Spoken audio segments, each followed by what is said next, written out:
If you chat with any Freemason, they'll probably tell you Freemasonry is not a religion. But let's look at the facts. We require belief in a supreme being. We open our meetings with prayer. And we have an altar in the middle of the room with a holy book right on top of it. To any outsider, this looks exactly like a church service. So let's have a friendly discussion. Is this plain old religion some kind of weird mysticism or just spiritual gobbledygook? To a skeptic, if it walks and quacks like religion, it's a religion. But the Masonic Lodge is not a church. It's a center of union where men of completely different faiths sit side by side without arguing over dogma. Freemasonry requires belief in a morally virtuous supreme being. But the details are left up to you. Your search for light is yours alone. If you haven't seen my video on 10 Masonic frequently asked questions, where I answer the question about religion, you can watch it here for a brief answer. If you're interested in something a little more detailed, stay tuned for the rest of this video. So let's dig in. Let's look back at how we got here. To understand why a group of mostly Christian men in 18th century London built a fraternity around ancient Hebrew legends, you have to go back to the rock quarries.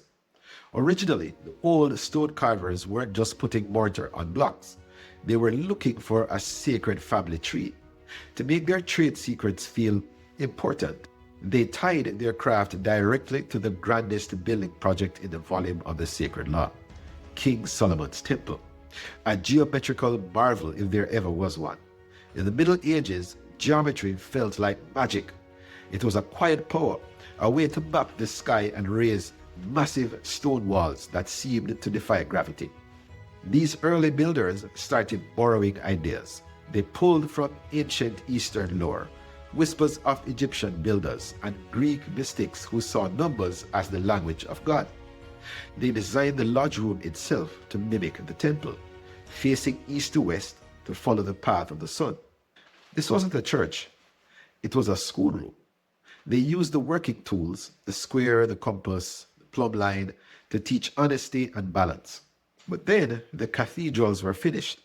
Bricks replaced stone. The old guilds started running out of work, and by the late 1600s, they had to open their doors to outsiders to survive. Enter the English nobility. Wealthy lords, scholars, and scientists looked at these old working-class guilds and saw a beautiful ready-made skeleton. They saw a way to build character in men. But these gentlemen were living in a country still scarred by religious wars. For 100 years, Anglicans, Catholics, and Puritans had spent their time throwing each other into prison or burning each other at the stake. People were tired of the fighting. They wanted a place where they could sit down with their neighbors without a brawl breaking out. So, in 1723, the brand new Grand Lodge did something incredibly brave.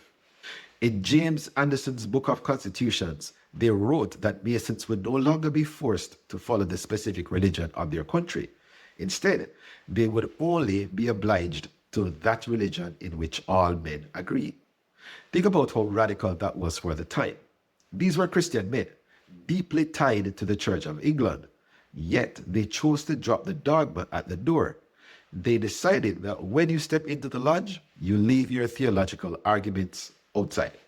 This great compromise is the very thing that crossed the ocean and took root in Canada. Our own Grand Lodge Constitution here in Canada still guards this boundary, ensuring no man is ever forced to bend his knee to a faith that isn't his own. It's the exact reason why, back in 1979, Grand Master Norval Richards ruled that candidates could use the holy book of their own choosing on the altar. Whether it's a Christian Bible, the Hebrew Tanakh, or the Quran, they sit side by side because the search for light belongs to you alone. So let's get one thing straight. If you walk into a lodge, you're going to see an altar. You're going to see an open book. You're going to hear prayers. To a guy who's never been inside, it looks exactly like a church service. So why don't we call it a church? Here's the thing. Freemasonry isn't religion. We don't have a dogma. We don't have a prophet. And we definitely don't have a pope telling you how to live your life. If you want a place to find spiritual direction, go to your church or your mosque or your synagogue. That's where you'll find your specific path. We aren't here to replace that. We're here to support it.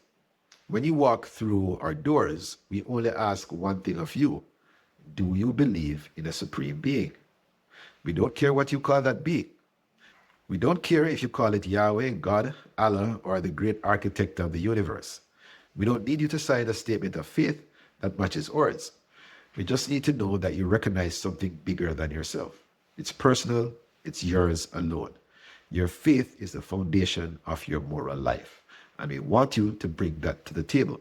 So because Freemasonry has men from every background imaginable, Christian, Jews, Muslims, Hindus, Sikh, and more, we don't swear you in on one specific holy book. Instead, we use what we call the volume of the sacred law. This is the book that you hold holy. For many, it's a Christian Bible. For others, it's the Hebrew Tanakh or the Quran. There is no sermon that is preached from this holy text. Instead, it serves as a symbol of the divine will you hold in your heart. It's a reminder that you answer to a higher power. And it's worth repeating, there is no head of Freemasonry. There is no central office where a guy in a funny hat writes all the rules for everyone else. We have grand lodges, sure, but they handle administrative rules and keep the lights on. They don't mess with your soul. They don't set your doctrine. If you're looking for someone to tell you which path to take to heaven, you've knocked on the wrong door. We're a fraternity, not a sect. We figure that if you're a good man, if you're trying to live a virtuous life, and if you have a focus higher than your own ego, then you've got a place at our table. Your search for light is your own journey. We're just here to make sure you have the support you need to walk that path. So I'll tell you a personal story. As I mentioned before, I grew up Christian, confirmed in the Anglican Church, and honestly, I had a decent time in church. It provided a rhythm to life. But as I got older, certain things just didn't add up. The history in the Bible began to crack when placed next to archaeological evidence, and almost every discovery in science felt like it was colliding head-on with the structure of the universe laid out in Christian doctrine. For a long time, I tried to lean on the classic arguments of God, but they just didn't hold much weight for me anymore. Take the prime mover argument, famously championed by Thomas Aquinas in his Summa Theologica. The idea is that everything has a cause, and we must eventually arrive at a first cause, God. But as I kept pulling on that thread, I hit a wall. Who caused God? If God doesn't need a cause, why stop the infinite regress arbitrarily there? It felt like an intellectual dead end. Then there was the God of the gaps, the argument from incredulity that says, look at the complexity of the world. How else do you explain it? I realize this is just a placeholder for ignorance. Whenever we can't explain a phenomenon, we slap God on the label. As our knowledge grows, those gaps shrink, and God gets pushed further and further into the corners. The fine-tuning argument, the claim that the universe is perfectly calibrated for human life, really started to bother me too. Physicist Victor Stenger, in The Fallacy of Fine-Tuning, hits the nail on the head. If the universe is fine-tuned for life, it's certainly not human life, it's microbes. Humans are a blink of an eye accident in a universe that has been inhospitable for the vast majority of its history. We are the point. We're just a lucky byproduct of something far older and far more indifferent. And finally, the idea of an all-loving God. That hits the wall of the problem of evil. How do you square an omnipotent, omnibenevolent deity with the reality of suffering? Philosophers like William Rowe have argued that the existence of gratuitous evil, that's suffering that serves no higher purpose, makes the existence of an all-loving God incredibly difficult to defend. So I stopped believing. I walked away. I even declared myself an atheist for a long time. But then the quiet realization set in. Atheism, at least in the way it's commonly viewed, offered nothing. It didn't provide community. It didn't spark transcendent awe. And it struggled to establish objective values to build a lasting civilization. I realized that most people needed something greater than themselves to aspire to. We are creatures that crave meaning, and a universe of cold, hard facts often leaves a hollow echo. I didn't rush back to the church. I started to return to a new kind of faith around the time I began searching for that something more. It wasn't about dogma, it was about the search itself.